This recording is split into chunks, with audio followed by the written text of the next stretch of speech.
हमारे YouTube channel Dharavi music को लाइक share subscribe करना ना भूलें।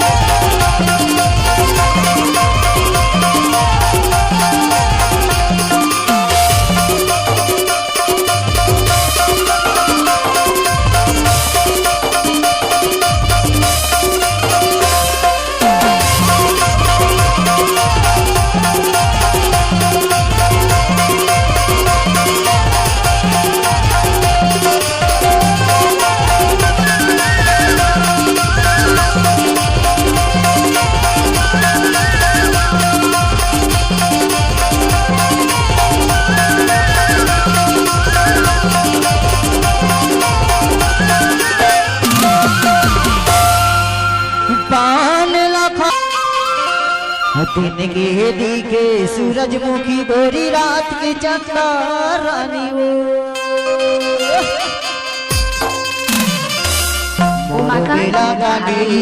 आपका हार्दिक स्वागत करता है।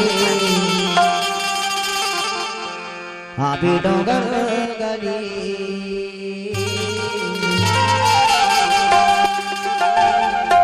वो बहेरा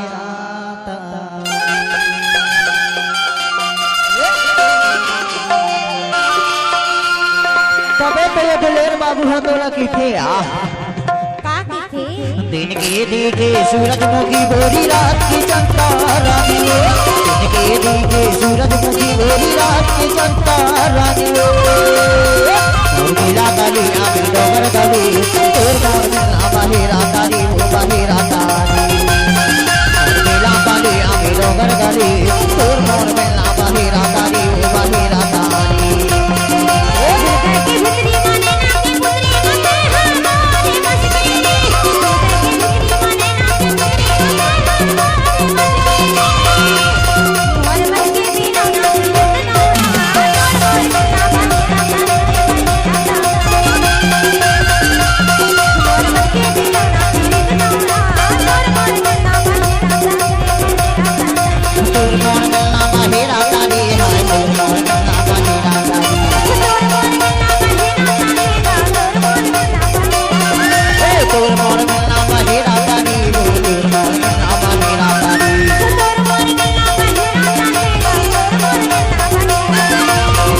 सूरजमुखी गोरी रात की चंदा रानी वो सूरजमुखी गोरी रात की चंदा रानी वो और मिला गली आमी डोगर गली तोर मोर मिला बहेरा तारी वो बहेरा तारी और मिला गली आमी डोगर गली तोर मोर मिला बहेरा तारी वो बहेरा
मायावाली तोर मोर में ना बहेरा तारी वो बहेरा तारी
यूट्यूब चैनल धागे म्यूजिक को सब्सक्राइब जरूर करें।